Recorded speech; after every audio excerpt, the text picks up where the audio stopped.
Hey guys, what is going on? Chris here with Shughead Gaming with my much delayed review for Espire 1 VR Operative. However, this review is based on the newest build of the game, updated along with the recent assimilation update.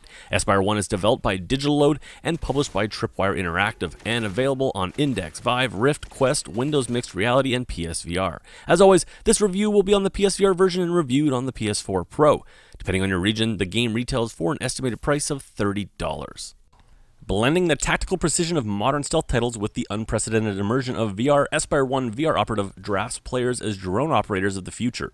Players become Espire Agents and use cutting-edge virtual reality hardware to remote operate the Espire Model 1 from the safety of their control theater. Commonly hyped as Metal Gear Solid for VR, these lofty expectations fell quite short when Espire 1 launched in November of last year, especially with the PSVR version. A lot has been done to give PSVR headsets the game they hoped for. Stay tuned as I strip it down 7 months later and see if this is now ready for your dollars. As always guys, if you like this video, please hit that like button. It not only helps out my channel, but VR gaming as a whole. And if you'd like to see more VR content from me, please consider subscribing.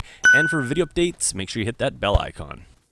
Kicking things off, let's start with graphics. When Espire 1 first launched on PSVR back in November of last year, it certainly did not deliver on the visual expectations of PSVR headsets. Considering this was coming from the same publisher of Killing Floor Incursion, still a visual marvel on the old PS4 hardware, expectations of mine and others seemed rightly optimistic. Unfortunately, what we got was a jagged mess that seemed allergic to anti-aliasing techniques. On top of this, the whole game visually just lacked the sense of polish we saw in the gameplay videos leading up to its release.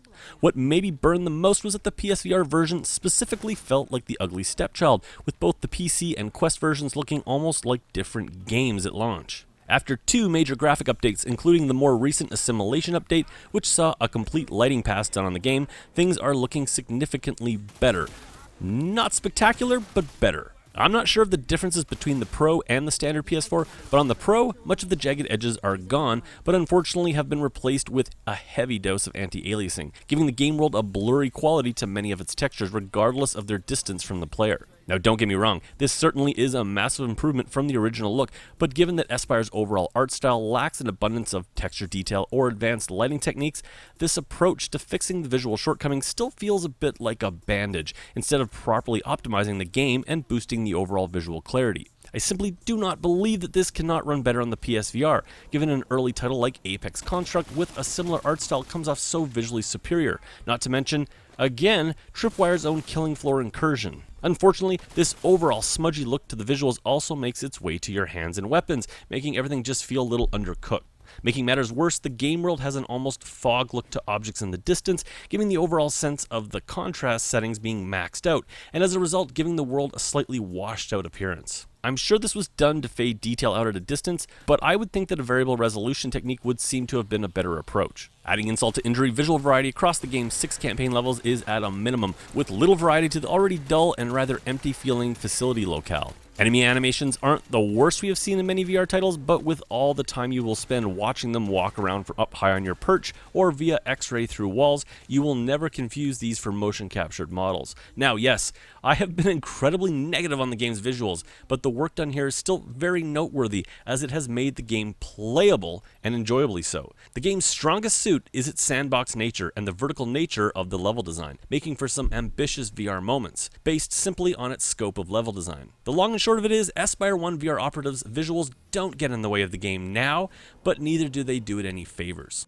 Sound is up next. So this is where all the Espire funding is going. Move ahead through these caves. You'll find a side entrance to the Reach Division. Get in there and power cycle the security system. You've taken damage. Repair tool on your chest. Use it on the nose.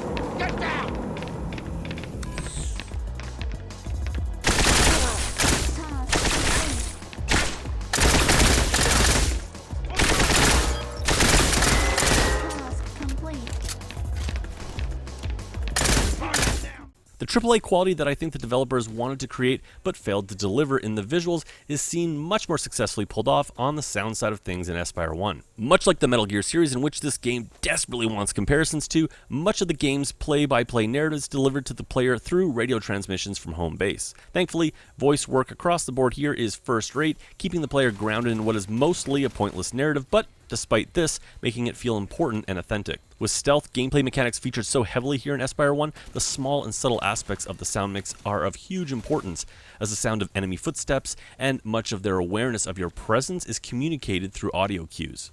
For the most part, Espire succeeds here and makes sure to give you enough information in the sound mix to not only tell what NPCs are up to, where they're shouting from, and the current threat level, but also how much sound you yourself are making. The resulting NPC reactions to these sounds aren't always on point, but we'll get to that later in gameplay. 3D directional audio is also again only okay, with bullet ricochets giving a good sense of enemy fire locations, along with the player being able to also isolate enemy combatants' locations via footsteps to a certain degree, but often lacking the sophistication to determine the distance of an NPC in relation to the player, or even to tell if the NPC is on the other side of the wall versus just down the corner or in the floor above. Gun sounds across all weapons are decent, but as often the case, they could be significantly more upfront in the sound mix to give them a better sense of power and a little more oomph. Blanketing the whole sound mix in a nice sci-fi vibe is the often subtle synthwave-esque soundtrack that sits back in the sound mix.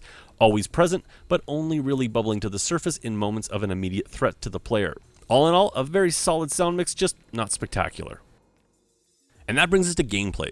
One of the biggest issues Espire 1 VR Operative had going into its release was the championed opinion by many that this was Metal Gear Solid for VR. Expectations like this were never going to be met. Hell, even Konami themselves couldn't do it without Kojima at the helm. While I personally think the Metal Gear series is slightly overrated, it, along with Splinter Cell, remains one of the best examples of the stealth genre. Most criminal of which was the enemy AI combatants, reacting to your presence like they had previously been lobotomized, either not reacting to you even when they could have smelt your farts, or then going the exact opposite of the spectrum and pointing you out across the side of a room up in the rafters like they were a parent playing hide and seek with a kid that sucks at hide and seek and hides by just covering their eyes. Making matters worse, even when they did see you, they would often simply run into the walls or just run laps tattling on you to their fellow minions. This made the stealth mechanic of Espire practically useless, resulting in a game of lackluster gunfights with morons. Well, thankfully, a lot has changed since then, and Espire 1 now plays much more like the game that we wanted. Enemy AI is still a bit hit or miss, with their reactions to seeing you still not coming off like thinking or strategizing enemies, but they at least now represent a legitimate threat, making stealth feel not only worthwhile, but when playing on the hard difficulty, actually necessary. During my 8 hours or so with Espire 1, I found the NPCs to be more fair than not in their awareness of me. Often though still erring on the side of being a little oblivious. I found if I stayed out of their direct line of sight, or even just far enough away, they simply wouldn't bat an eye. Your sound is an issue for being detected, but given you are a heavy clanking robot running around and clambering up walls, I would have expected them to be a lot more acute with their hearing. I'm guessing RoboCop never once snuck up on a criminal.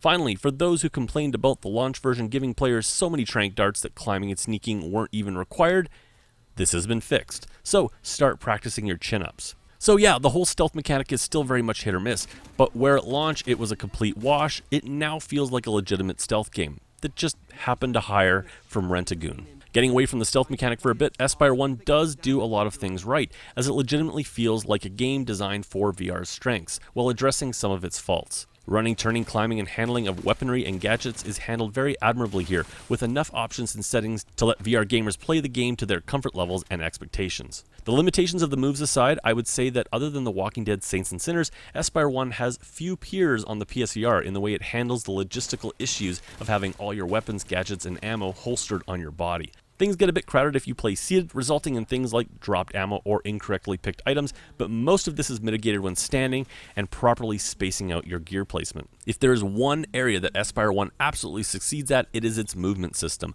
allowing you to climb, crawl, and hang from a majority of the surfaces in the game. Sneaking around and avoiding hazards are the reasons why you will need to do this, but it's also just a lot of fun and gave me the type of experience I play VR for. Espire 1 is easily at its best when you are hand over handing it over top of an unsuspecting minion, only to drop down and take him out quietly. Gunplay here doesn't fare as well, but still performs admirably, giving PSVR headsets one of the closest experiences to two-handed full locomotion run-and-gun gameplay they have seen in other only PC VR titles. Reloading is handled by simply dropping your guns to your waist here, but the holstering and two-handed gameplay is here on PSVR, and it mostly works. My main issue with the gunplay here is that it just doesn't feel as satisfying as it should. This is due in part to the weaker gun sounds, but it actually is impacted more by the lightness of the guns as they flip around and feel like styrofoam props. This is compounded also by the lack of haptic feedback in the moves when firing. One aspect that I felt Espire actually did very well was the implementation of gadgets that actually helped gameplay rather than just being cool. From the hand cameras that let you see around corners and your infrared visor to your healing tool that doubles as a compass pointing you to the objective at hand when dropped to the floor.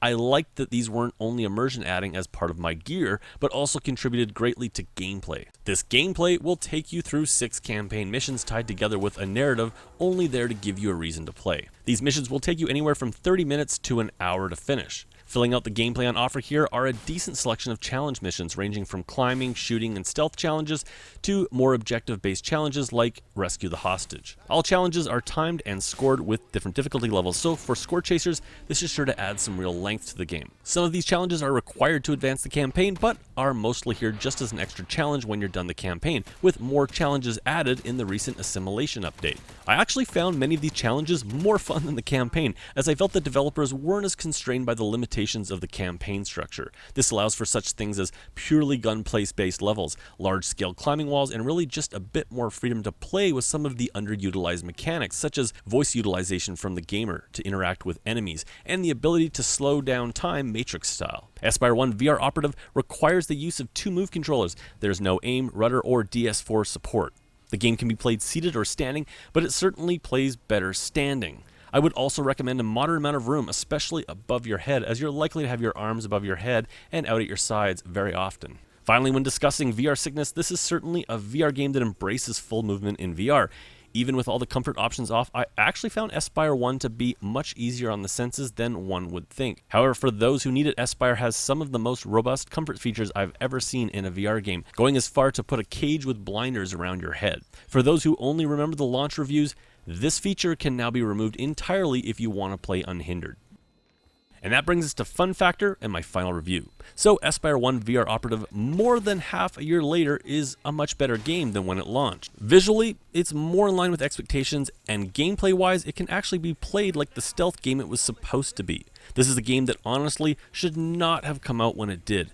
This is especially true with the PSVR version. It is an incredibly ambitious title, and honestly, maybe too ambitious for a new and relatively small studio like Digital Load. Some issues remain, and it still lacks a sense of polish, but I did have fun with this game. Like I said, Espire is at its best when it embraces the aspects of the gameplay that fully commit to being in VR.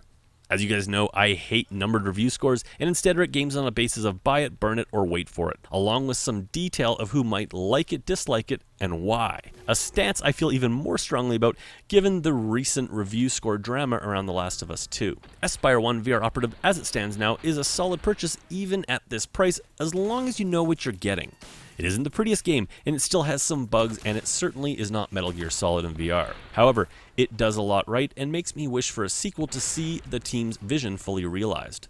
On PSVR, we don't have a game like the Oculus exclusive Stormland to compare Espire to, and we have very few competent full locomotion shooters, so if you want these types of games, Espire 1 VR Operative is currently that game, and still a good time in VR, even with its issues.